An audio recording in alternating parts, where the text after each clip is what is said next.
ప్రపంచంలోనే ప్రమాదకర వృత్తుల్లో జర్నలిజం ఒకటి. జర్నలిస్టులపై దాడులను యుద్ధ నేరాల కింద పరిగణించాల్సిందే ఐక్యరాజ్యసమితి స్పష్టం చేసింది. గత 3 దశాబ్దాలుగా చూస్తే జర్నలిజం ప్రపంచంలోనే అత్యంత ప్రమాదకరమైన వృత్తుల్లో ఒకటిగా మారుతుందని ఇంటర్నేషనల్ ప్రెస్ ఇన్స్టిట్యూట్ వెల్లడించింది. తమ విధులను నిర్వహించే క్రమంలో 1600 మంది జర్నలిస్టు మరణించారని యునెస్కో నివేదికలో పేర్కొంది. యునెస్కో అంచనాల ప్రకారం కేవలం 10 కేసుల్లో 1 కేసులో మాత్రమే ఈ నేరాలకు బాధ్యులని చట్టం ముందు విచారణకు ఎదుర్కొంటున్నారని తెలిపింది. ప్రపంచవ్యాప్తంగా జర్నలిస్టులు ఎదుర్కొంటున్న ఇబ్బందుల గురించి మరింత సమాచారం తెలుసుకుందాం.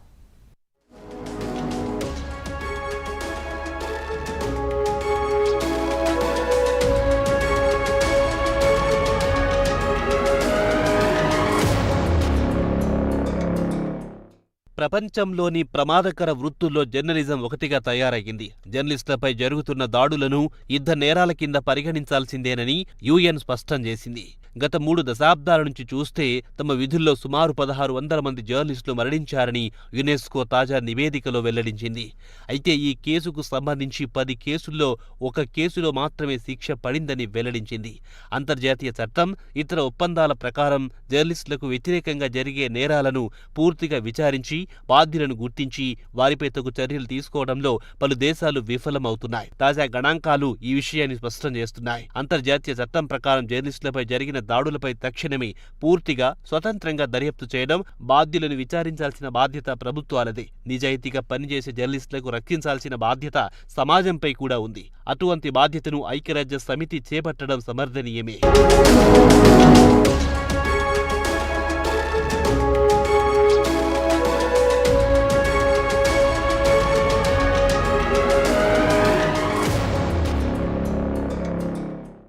ఇక గతేడాది అంటే 2023లో ప్రపంచవ్యాప్తంగా మొత్తం 99 మంది జర్నలిస్టులు తమ విధులను నిర్వర్తిస్తూ మరణించారు. వారిలో 72 మంది కేవలం ఇజ్రాయిల్, హమాస్ మధ్య జరుగుతున్న యుద్ధాన్ని కవర్ చేస్తున్న సమయంలో మృతి చెందిన వారే. దశాబ్దం తర్వాత కేవలం అత్యధికంగా జర్నలిస్టులు మృతి చెందినది పాలస్తీనాలోనే అని కమిటీ టు ప్రొటెక్ట్ జర్నలిస్టు సిపిజే వెల్లడించింది. గురువారం నాడు విడుదల చేసిన సిపిజే నివేదిక ప్రకారం చూస్తే ఏడాది ప్రాతిపదికన రిపోర్టర్లపై హత్యలు తగ్గాయని వెల్లడించింది. కాగా ప్రస్తుతం గాజాలో జరుగుతున్న యుద్ధం వల్ల పెద్ద ఎత్తున జర్నలిస్టులు మృతి చెందుతున్నారని వెల్లడించింది.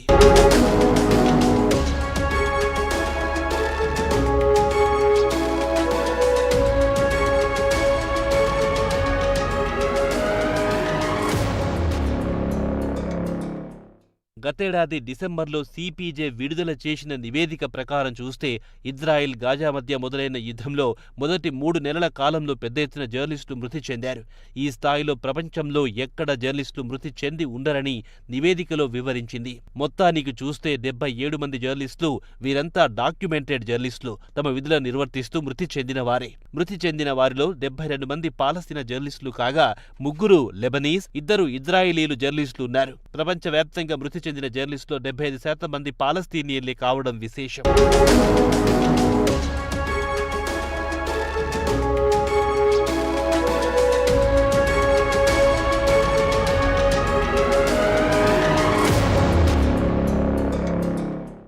ప్రస్తుతం ఇజ్రాయిల్, హమాస్ మధ్య కొనసాగుతున్న యుద్ధంలో జర్నలిస్టులు ప్రాణాలు కోల్పోవడం విషాదమని సిపిజే ప్రెసిడెంట్ జోడీ గిన్స్బర్గ్ న్యూయార్క్లో చెప్పారు.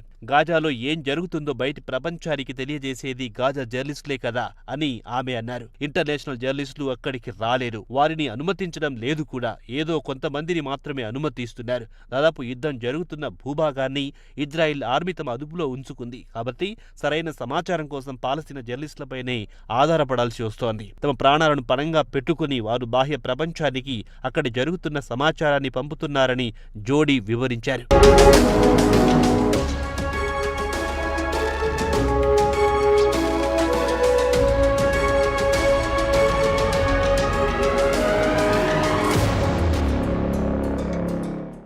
ఈ నెల 7వ తేదీన న్యూయార్క్ చెందిన ప్రెస్ ఫ్రీడమ్ ఆర్గనైజేషన్ గాజాలో యుద్ధ వార్తలను కవర్ చేస్తూ మరణించిన జర్నలిస్టుల సంఖ్య 85గా పేర్కొన్నారు. ఇదిలా ఉండగా ఇటీవల సిపిజే గాజాలో జరుగుతున్న యుద్ధంలో ఇజ్రాయిలీ సైనికులు కావాలని ఉద్దేశపూర్వకంగా జర్నలిస్టులను లక్ష్యంగా చేసుకుని కాల్చి చంపారని ఆరోపించింది.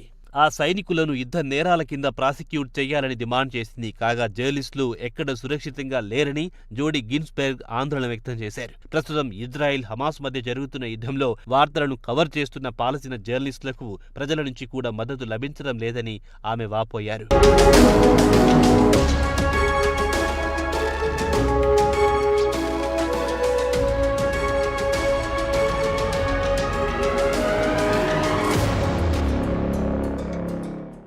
దురదృష్టవశాత్తు పాశ్చాత్య దేశాల నుంచి కూడా మద్దతు కొరవడింది. గాజాలో పనిచేస్తున్న సోదర జర్నలిస్టులకు సంఘీభావం తెలపాలని ఆమె పిలుపునిచ్చారు.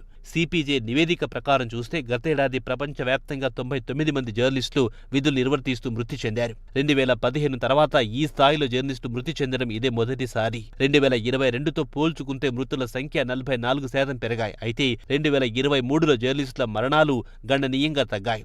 యుక్రెయిన్, మెక్సికోలో చూస్తే ఈ సంఖ్య 13 నుంచి 2కు దిగి వచ్చాయి. అలాగే సోమాలియా, ఫిలిప్పీన్స్లో కూడా స్థిరంగా ఉన్నాయి. అయితే మెక్సికోతో పాటు ఫిలిప్పీన్స్, సోమాలియాలో పనిచేస్తున్న జర్నలిస్టులకు ప్రపంచంలోనే అత్యంత ప్రమాదకరమైన దేశాలని సిపిజే వెల్లడించింది.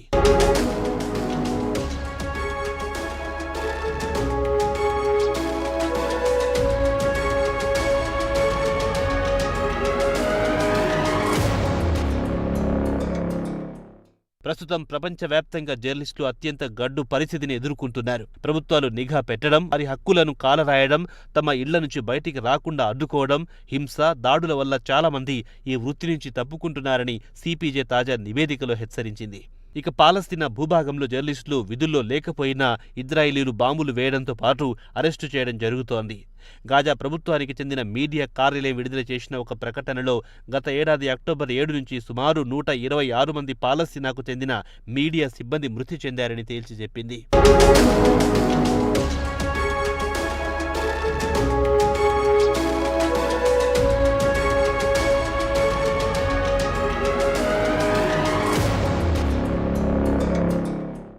యుద్ధం జరిగే ప్రాంతంలో కానీ ప్రమాదకరమైన పరిస్థితులలో పనిచేస్తున్న జర్నలిస్టులకు అంతర్జాతీయ మానవ హక్కుల చట్టం కింద వారికి రక్షణ కల్పించాలని సిపిజే కోరింది. ఇజ్రాయిలీ సైనికులు కావాలని పాలస్తీనా జర్నలిస్టులను లక్ష్యంగా చేసుకుని దాడులు చేస్తున్నారని ఆరోపించారు. కాగా జర్నలిస్టులను హత్య చేసిన వారిని బాధ్యులుగా చేసి వారిపై కఠిన చర్యలు తీసుకోవాలని జోడీ గిన్స్బెర్గ్ డిమాండ్ చేశారు.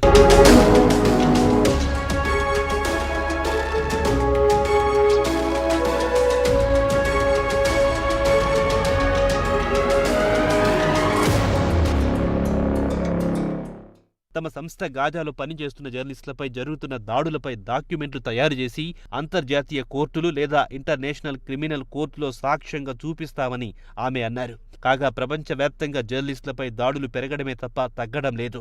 దాడులకు పాల్పడిన వారిని కోర్టులో దోషీలుగా నిలబెట్టాల్సింది ఆయా దేశాలకు చెందిన ప్రభుత్వాలే. కానీ ఆ ప్రభుత్వాలు కూడా ఉదాసీనంగా వ్యవహరించడమే అతిపెద్ద విషాదం.